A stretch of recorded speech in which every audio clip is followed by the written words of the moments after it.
Please welcome the founder of Wikipedia, Jimmy Wales.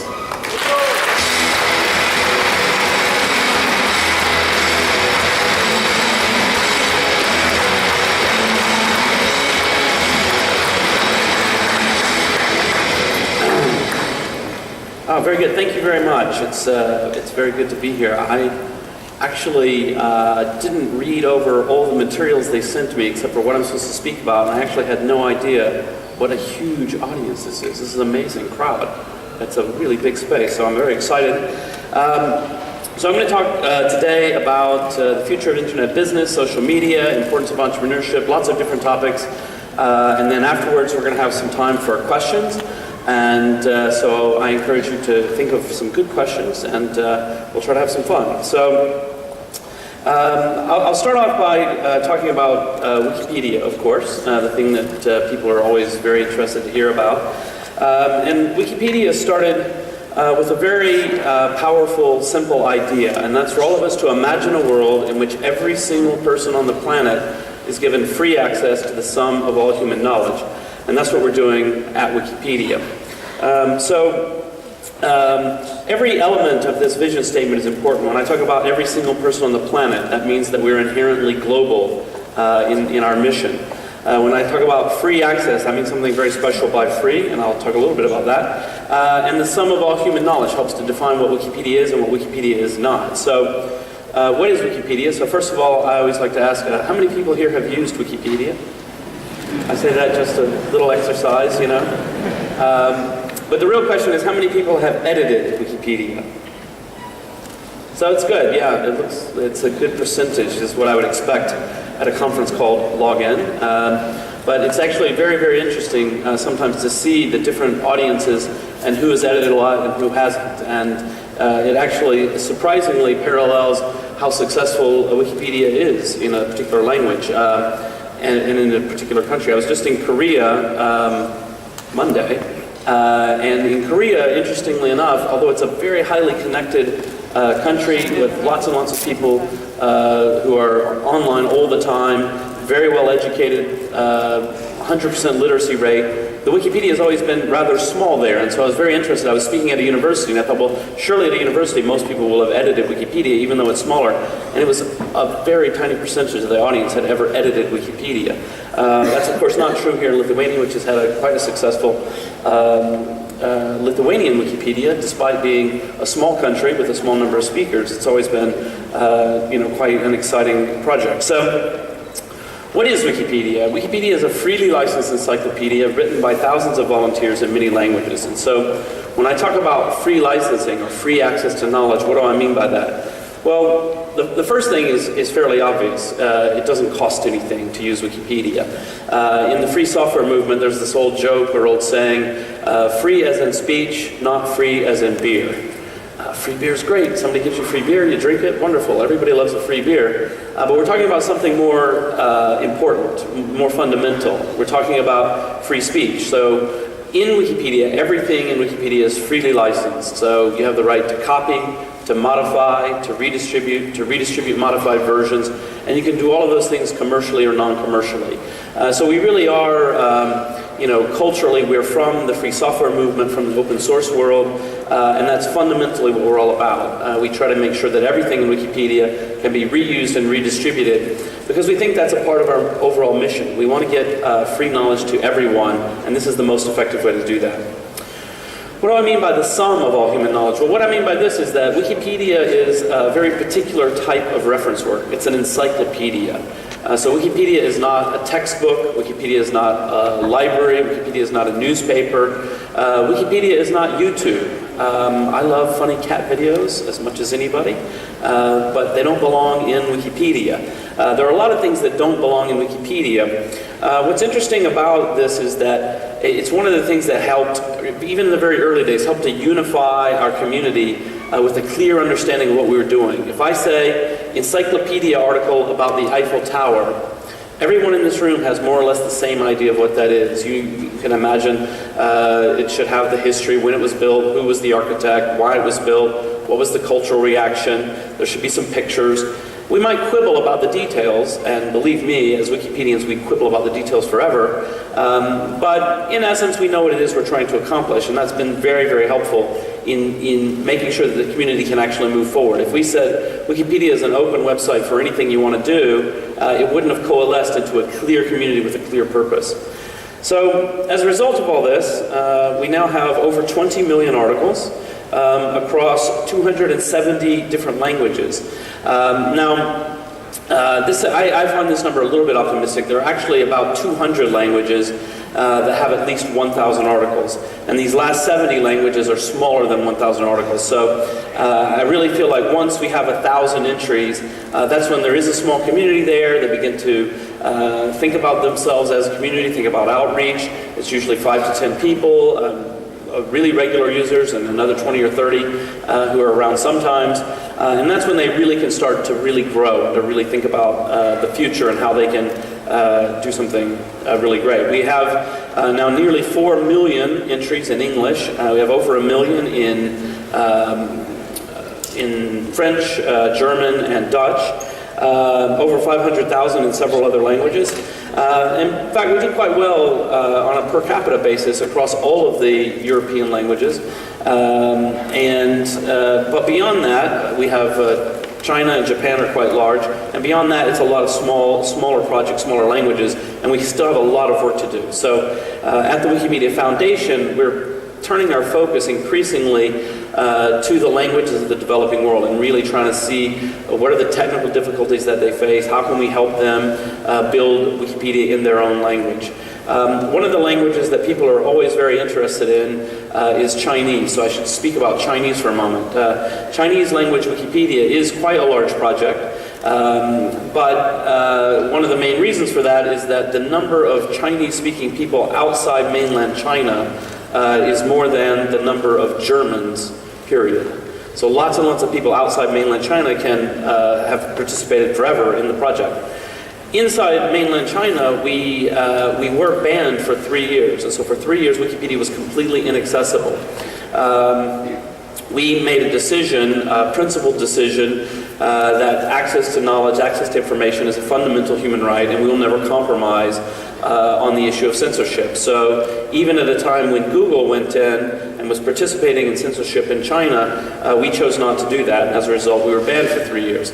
Eventually we became unblocked. It was just before the London Olympics, and so today Wikipedia is broadly accessible in China across all the languages, but with the exception that the Chinese still very much filter and censor their network. We can't stop them from doing it, but we don't participate in it. And what do they censor? They censor all of the things that you would imagine they censor. They censor content relating to the Tiananmen Square incident. They censor things having to do with Taiwanese independence. Lately they've been censoring anything having to do with Liu Xiaobo, who won the Nobel Peace Prize as a democracy activist in China, and the artist Ai Weiwei, who's in a constant battle with the government with his art. These are the kinds of things that China is currently censoring. However, we know that people in China are very often able to get around the censorship and read those things anyway, and so we're really happy that at least people are able to get access to Wikipedia. In large part, and we will continue to fight censorship anywhere in the world. So another interesting question about the global nature of Wikipedia is always the question of how does the content differ across different languages. It's actually, it's very interesting because it turns out that in many, many ways the content is actually quite similar across different languages. There's a certain Wikipedia style which is similar. Some of the languages, of course, the smaller languages don't have as much detail yet and so forth. But by and large, it turns out that there's a certain geek culture that transcends national culture. So obviously we're very good in Star Trek and Star Wars and things like this in every language. I had a really interesting a story about Lithuania. I was here a few years ago and I visited with a member of parliament. Unfortunately I can't remember his name, and anyway I couldn't pronounce it even when I knew it. But a lovely guy who was very interested in encyclopedias. He had taken part in a huge encyclopedia project here, and he had printed out 4 Wikipedia entries from the 4 languages that he could read. So it was one from English, one from Lithuanian, Polish, and German. And it was about a battle, and I don't remember the name of the battle, but you may all know it from school, battle between Lithuania and Poland. And apparently, he said, what's interesting is the Lithuanian Wikipedia has the Lithuanian version of the events, and the Polish Wikipedia has the Polish version of the events. In fact, it is a legitimate historical controversy. The historians are undecided, so it's not just sheer nationalism, it's just that there are different perspectives on what happened, one slightly more favorable to the Lithuanians, one slightly more favorable to the Poles. But then he said, well, the German Wikipedia, their entry was quite small, so he just said it didn't cover it very well. But in the English Wikipedia, he found both stories were told, and it was quite clearly explained why there was a historical controversy and so forth. I thought that was a really interesting story. Now, hopefully over time, every version would contain all of that, so that if you go to learn about this and you're in Lithuania and you're reading Lithuanian, you don't just get one side, you actually can understand the other side of the story. You can understand, oh, why do Germans believe this silly stuff? Or why do the Poles believe this silly stuff? And you can begin to have a better dialogue amongst people from different areas if they've learned each other's stories. We did a little study, a very preliminary study, but I think it's quite interesting to look at, looking at what do people read across different languages and how does that differ. So, as I say, the content, the style and the tone and the, what we cover is very similar, but what people read turns out to be somewhat different. If we take a look here, in order from left to right, this is English, Chinese, Japanese, French, German, Russian, and Spanish. One of the things that you'll see immediately, if you look, is the large green bar for Japan is pop culture.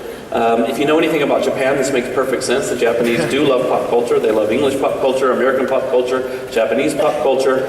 It's a very big part of life in Japan. And so it's no surprise that the Japanese read a lot about pop culture. Other things that are somewhat interesting, if you see the Germans are the most interested in geography. I'm just saying. Not sure it's a good thing.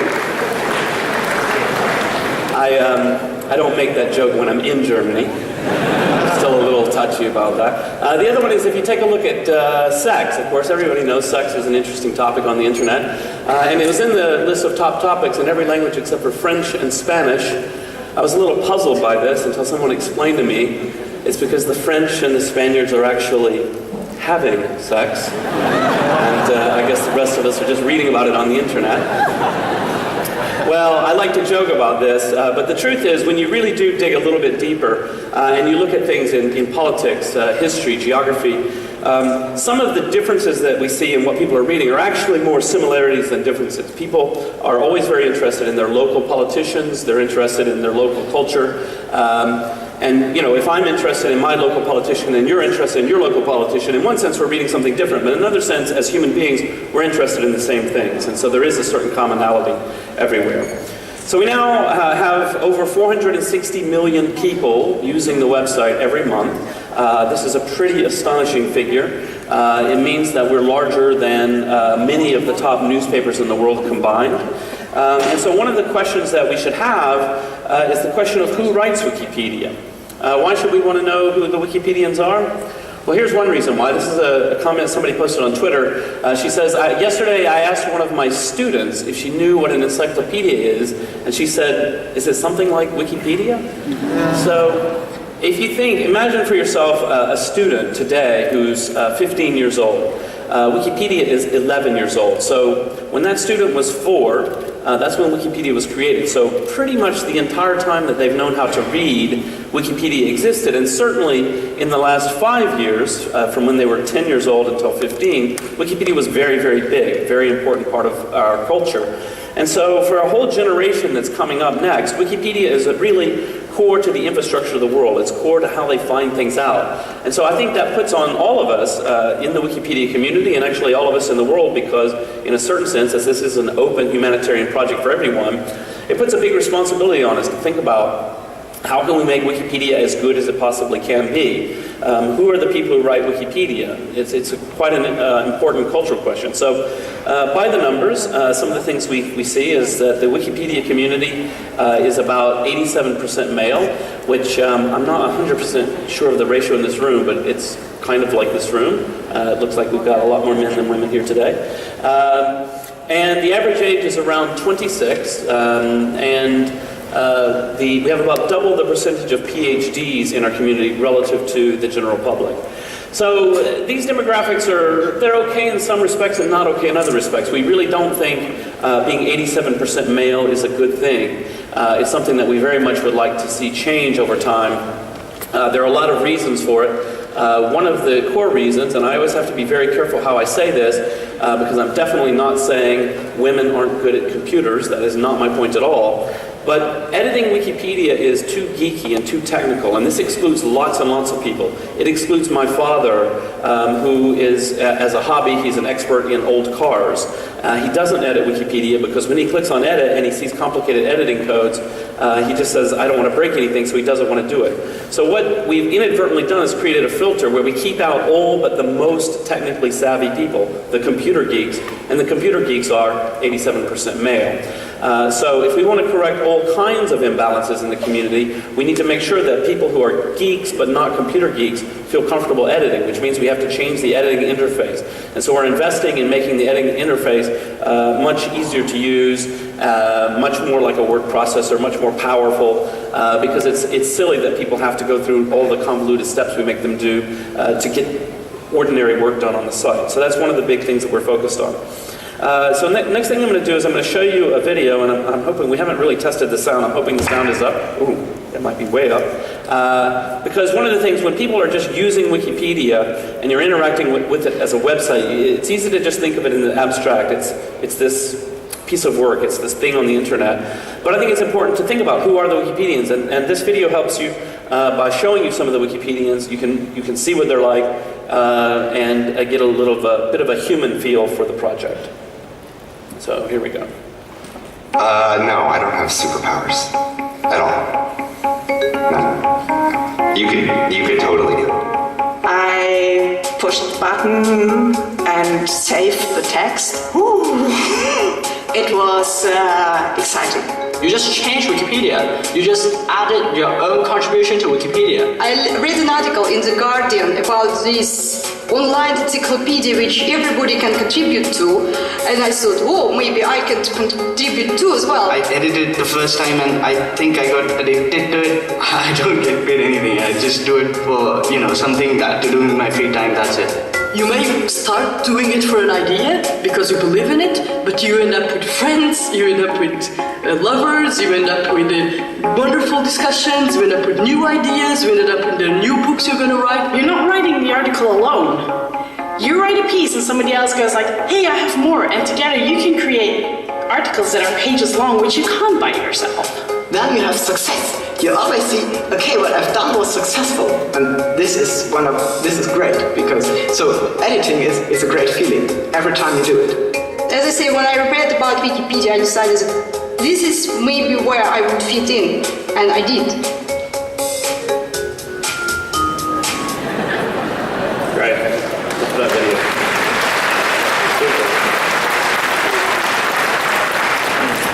So one of the amazing things about the Wikimedia Foundation is that we are a non-profit organization. We are a charity. And that is quite unique and different, and therefore there will be no Wikipedia IPO, like the Facebook IPO, so we can all be spared that agony. As a charity, we're actually a very small nonprofit organization. We have about 100 employees now, and about 100,000 volunteers, depending on how you measure it. And so, when you think about this, the Wikimedia Foundation is really the smallest part of the overall movement. And that's a really important thing to understand, that everything about what we do is very, very community-driven. And it's the community, it's people like you who come to the site, donate their time, the people that you saw in the video, who just say, I think this is worth doing. This is something that helps the world be a better place. I could be playing World of Warcraft, I could be doing whatever. Instead, I think I'll write a few things in Wikipedia today. So I think we owe them all a huge debt of gratitude for that. So since we're going to talk about entrepreneurship, that's my big theme for today, I think one of the great questions to ask is, how did I get here? People love to drag me up and say, oh, you're successful, tell us about your success. And I think the most important thing to understand about me and how I got here is this: failure. Jimmy Wales is good at it. So I'm going to tell you about some of my fabulous failures over the years, with an idea here to help you think in a new way about what it means to be an entrepreneur and what entrepreneurship is really all about. So this is Chicago. I used to live in Chicago. I worked as a futures and options trader in Chicago. Great job, loved it. And I would work at a desk every day. And I had this brilliant business idea. I was a programmer and I was working on the internet and so forth already at that time. My brilliant business idea is that people were using very inefficient ways to get food at work. You could fax in your order, you could call, send somebody to get the food. And I thought, we just put this all on the internet. The whole process of ordering your lunch in a downtown office building should be on the internet, which, by the way, today is a very big business in Chicago. But of course, at that time, the result was failure. Jimmy Wales is good at it. In 1996, restaurant owners looked at me like I was from Mars. I mean, you can imagine walking in and saying, we want to put your menu on the internet. And they were like, what is an internet? I've never heard of that. So it was a bit difficult then. So that didn't work out, and so then I had an idea, quite a clever idea. This was, I think, even pre-Google, or about the same time that Google launched. I had an idea for a search engine. There's a few things that are brilliant about this. First of all, the name of the search engine was 3 Apes. I mean, isn't that genius?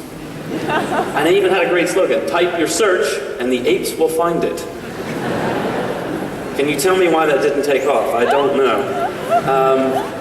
But I did have, I thought, a brilliant business idea. We would have pay-per-click advertising. Okay, that's not such a bad idea.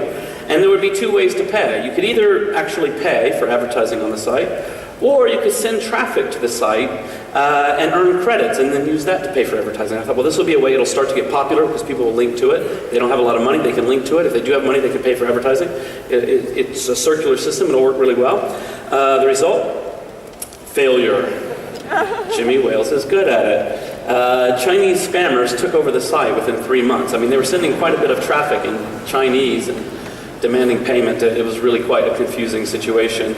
I remember at one point, one of them threatened to send a nuclear bomb to the USS. Maybe I'll change to a different business. I don't want to be responsible for nuclear terrorism. So then I had the idea of a free encyclopedia. This was Nupedia, the predecessor to Wikipedia. Again, brilliant business idea, a free encyclopedia for everyone. I mean, that sounds great, right? It'd be written by experts. I hired a PhD in philosophy to design it. The result? Well, failure.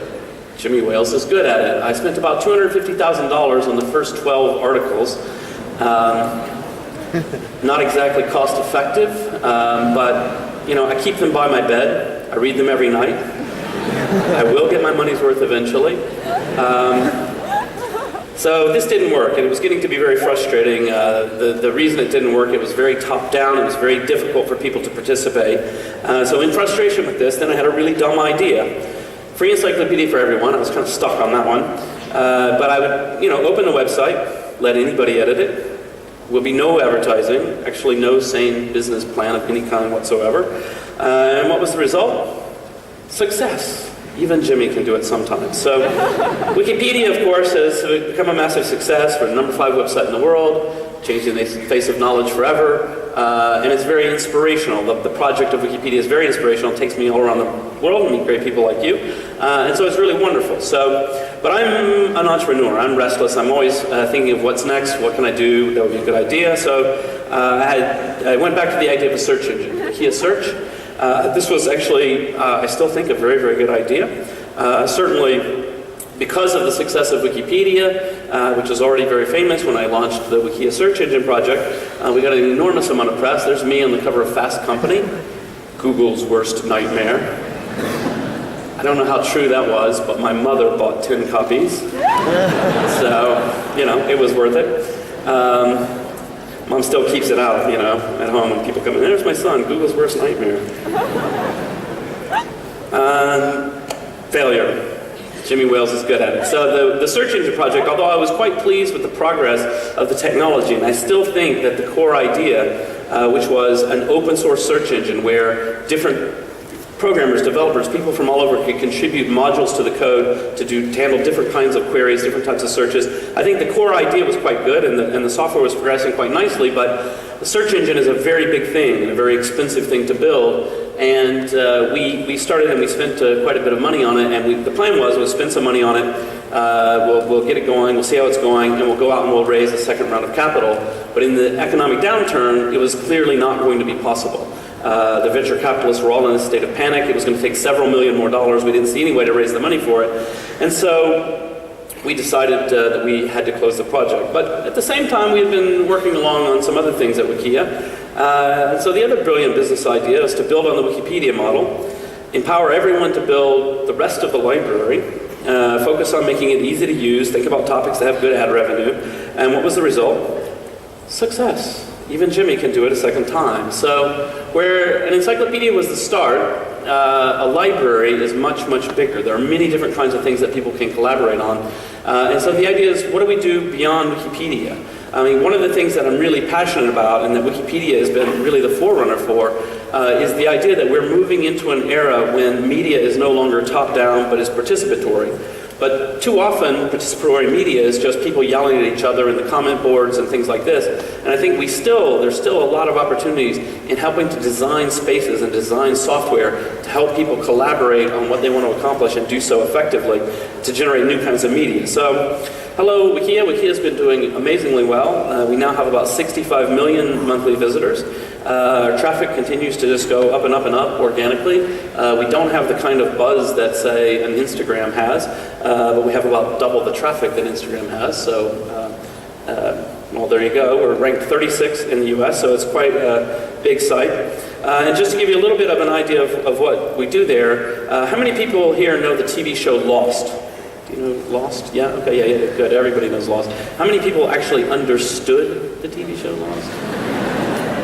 There's one guy over here, and I think it's because he probably was reading Lostpedia while he was watching the show. So Lostpedia is this amazing wiki community where people documented throughout the series Lost. They documented every single episode, everything that happened in the episode. Just to give you some idea, if you saw Sawyer on the beach reading a book, the Lostpedians will write an article about that book. Maybe it's a Jane Austen book. Maybe it's Pride and Prejudice. So what would the Wikipedia entry on Pride and Prejudice be? Will it be the history of the novel and why it was important, what happens, and so on? But the Lostpedia entry would try to theorize, what did it mean that, it would give you the basic summary of what the novel is about, but what did it mean? Why was Sawyer reading it? How did it relate to other plot elements? Because the show was quite a rich tapestry of allusions and hints and metaphors and so forth. And so it was a guide to all that kind of thing to really help people understand the show in a much deeper way. One of the interesting things that came out of it is I met J.J. Abrams, who was the creator of Lost, and he told me, I love Lostpedia, it's so great. And then there was this quote in a magazine. This is an interview with Carlton Cuse, who was the head writer on the show. And he said, you know, the writers were stumped. They were looking to make a reference to Canada, except no one was exactly sure how they had done it in the past. So, you know, it's a very complicated, Canada, we were going to mention Canada. What did we do about Canada in the past? So what did they do? They looked it up in Lostpedia. So what happened was the authors of the show, the writers, actually used the wiki as their main repository of information about the show. And in fact, some things that the wiki community noticed about the show, they then wrote into the show as further plot elements and so forth. This is really interesting. Does anybody know what it is about Canada? It turns out whenever someone mentions Canada in Lost, they're lying. And that was something that the fans had noticed, that the writers probably didn't initially intend, but they looked it up and they read it in Lostpedia, and so they continued that tradition. So throughout the entire series, whenever someone mentions Canada, they're lying, which is a pretty amazing little piece of trivia. But I think it's quite an interesting thing when we think about television, we think about media. One of the things that I argue is that television has gotten a lot smarter in the last 30 years.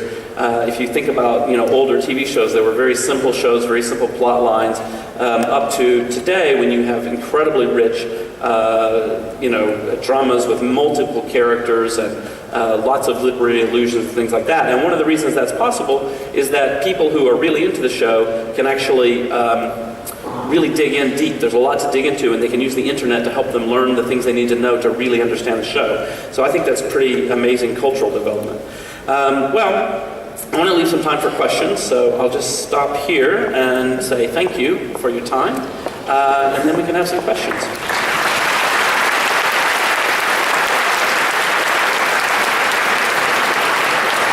Great, and I actually have no idea how this is going to work, but I assume there are microphones or something like that. Somebody maybe we have few questions from our online application. Okay, so questions from the online application. We're getting to be very modern here, aren't we? Okay, one of them is, what was your first contribution to Wikipedia? What kind of article? What was my first contribution to Wikipedia? So one of the interesting things about Wikipedia is that in the very early days, some of the history got lost. So we don't know what was the first article in Wikipedia. We just don't know. But we do know the first words because I typed them.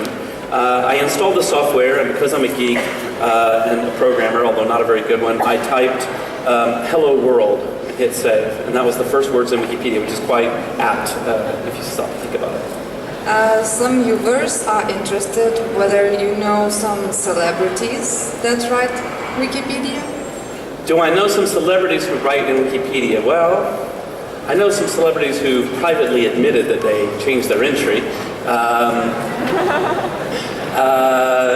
Yeah, I mean, there are some interesting people. So, I mean, one, and unfortunately I can't recall the name right now, but not a celebrity unless you're a mathematician, and then a big celebrity, is that a very active contributor to the mathematics articles in Wikipedia is a Fields Medal winner.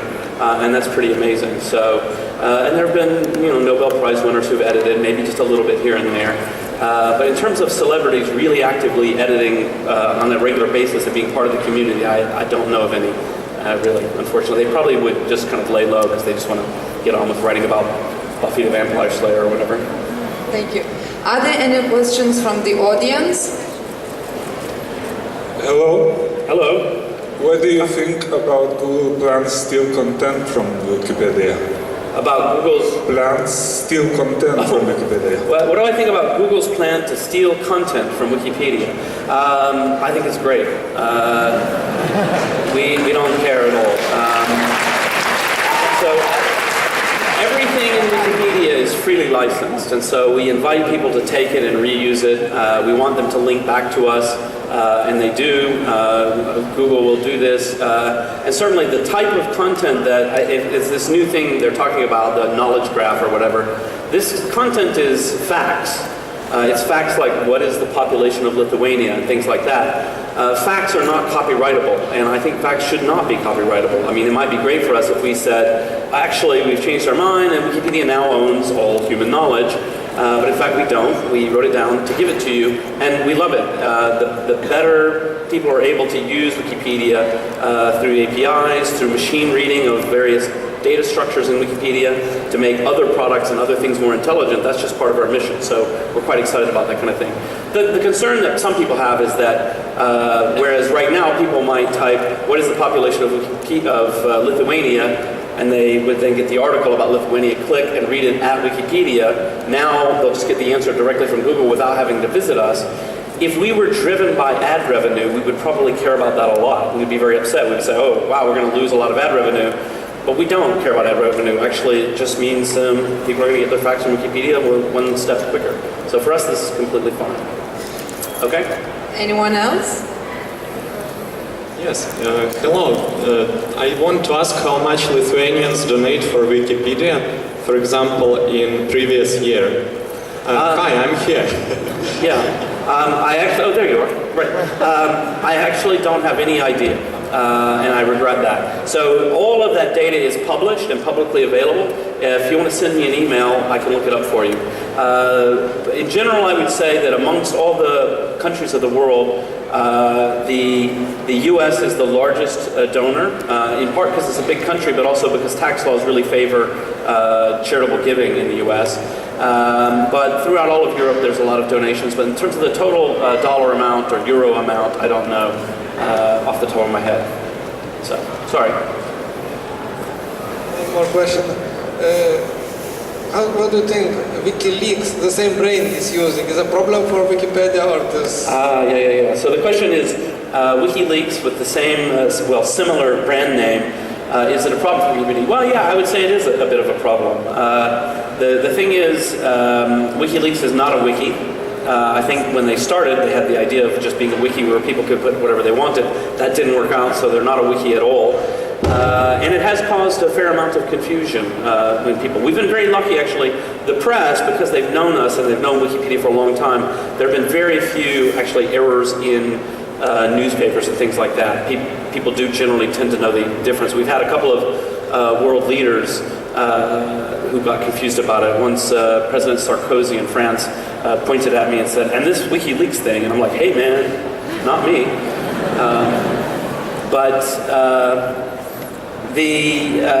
I think I wish that the name was different. I wish it were Open Leaks, or that's one of their competitors now, or something like this, because of that confusion. The one amusing story I have to tell is once I was entering the UK, and if you've ever gone to the UK, you know they much like in the US, they ask lots of stupid questions at the border. I had forgotten to write down my occupation, and so they said, "What's your occupation?" I just said, "Well, I'm the founder of Wikipedia," and the woman dropped her pin. She's like, "WikiLeaks." This is when he was, wanted. I wish it had a different name, but life goes on.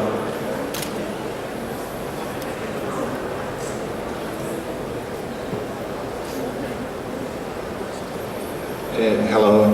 Wikipedia is a soft project, and many what you mentioned soft information projects. What you could mention about the projects inspired by Wikipedia but related to other areas like hardware, wiki? Yeah.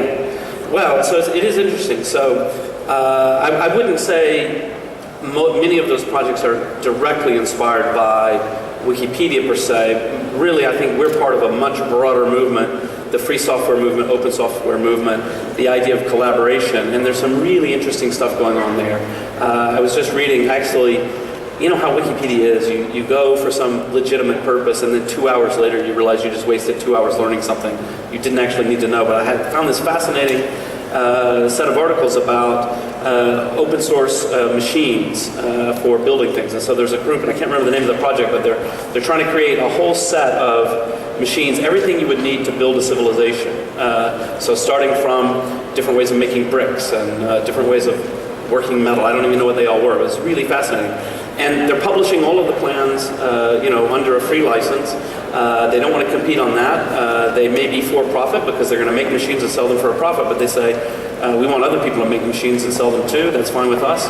I think it's a really interesting thing, and there are a lot of interesting movements of people coming together to design things in remote places and share their work. It's actually interesting. In a lot of cases, they haven't quite hit on the model that we found in software and in the wiki world of free licensing. And so they end up with all kinds of incentive problems and things like that. Whereas the free licensing really helps people to collaborate because everybody trusts the situation and they can do what they need to do. So I think there's still huge opportunities and really interesting things. One of the things I'm really interested in, and I think we're going to see a huge amount of in the future, is large-scale collaboration on filmmaking, and particularly animation, because with film, if an actual camera and an actual scene, there's a physical location, everybody needs to be in that spot. But with animation, people can work together collaboratively from all over the globe. The software to do this is getting better and better. The bandwidth for sharing video back and forth is getting better and better. I mean, people right now, if you want to, imagine a site like FARC or one of the meme sites where people copy and Photoshop images and send them on and do things like that. Well, what if we begin to be able to do that with full motion video animation, and you can change how the character moves and what the character says? We've seen a few little hints of this already. I think it's going to be a really big thing as more people get access to that technology, as the technology gets easier to use and as bandwidth continues to go up. So I think that area is also very interesting. But I think it's really cool, the stuff that's going to happen in the next several years. Okay? Another question in here. Yeah. I was wondering, is there any kind of monitoring that goes on with Wikipedia? For example, like events in China and stuff. And if there is, where do you draw the line between fact and a lie? Yeah, so what is the monitoring? how do we draw a distinction between facts and lies. So the monitoring all goes on from within the community. The community has a lot of different tools to use to monitor the sites, so ranging from recent changes. So every change that has happened goes on to a recent changes page, and there's a lot of people who monitor recent changes to look for vandalism, do really quick response to things. Then every active user has a personal watch list, so the things that are in your area of interest, you can monitor what's been changed there since the last time you logged in. That's very helpful for sort of longer term, bigger picture changes. And in terms of things like how do you distinguish between truth and lie, we're actually quite old-fashioned in a way, and quite conservative about it. What we really look for is good quality sources. You know, if you have one person who says one thing and their source is some random blog nobody's ever heard of, and then somebody who says the opposite thing, and they say, well, look, I can cite, 8 different newspapers, magazine, here's a peer-reviewed book. We'll say, well, actually, that's quite persuasive, and so we try to be quite thoughtful about using the best quality sources that we can. In general, in Wikipedia, you aren't allowed to just go and sort of start posting your opinions. The community reacts quite negatively to that and just pulls it out. We really want verified, factual information, and that's our core technique for doing it. Obviously, it's not perfect. The media gets things wrong, and then Wikipedia gets things wrong because we relied on reliable sources. So one of my big concerns longer term about our culture more broadly is the state of the newspaper industry, that it's been very weak. And what I'm not concerned about, what I would say is, every time you see Obama having a press conference, you'll see 100 journalists in the room. If that number went from 100 down to 50, it wouldn't affect the quality of information we get at all. I mean, 50 is enough to cover every single word the man says in a press conference. What I really worry about is in a small town somewhere where the number of reporters goes from 2 to 1. Then you really start to have a really negative impact on the quality of information people are getting about local politics and things like that. And I think that's really crucial. So I'm excited that finally we're starting to see newspapers wake up and be a little bit smarter about their online business models in the future. But I still think they've got a long way to go to figure things out. So it's a real concern, I think. Okay, it looks like we've got about 2 minutes left, so probably one more question or two. I mean, I'm happy to talk all day, but they'll yank me off of here.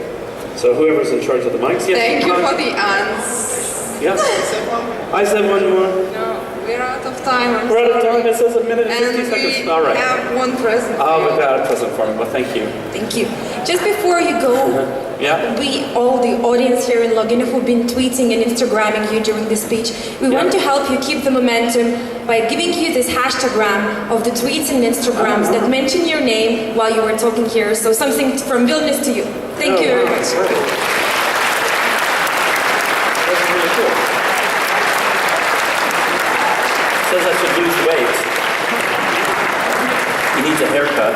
Thank you. It's really wonderful.